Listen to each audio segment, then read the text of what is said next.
we're getting back into our balance here today, and as what we're going to do is we're going to focus on driving our knee up into hip flexion while we balance on the opposite leg.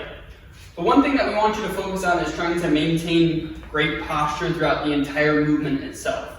So when we think about hip flexion, that's going to be driving this knee up. So the one thing that we don't want to see is you driving this knee up so much so that you kind of come into this collapse position. You're going to notice that the pelvis starts to rotate down, and then we're not going to be into that strong, stable position. So as we do this exercise here, you're going to want to think about bracing at the core. You are going to drive the knee up, but you're only going to drive it up as high as you can without that loss of tension being had.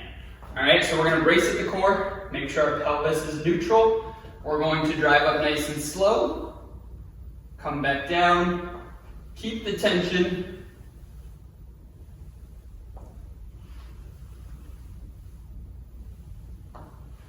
So although we are holding tension here into the core, that doesn't mean you should be holding your breath. As you do this exercise, with your core being braced, it's going to put a lot more focus onto those hip flexors themselves. Your hips might be fatiguing a little bit more than you would expect with a simple exercise like this. If you want to add a little bit of challenge to it, you can always move even slower or add a bit of a pause at the top. I know it looks easy, but when you brace at the core, again, those hip flexors are going to be firing far more. So give it a shot and let us know how it goes.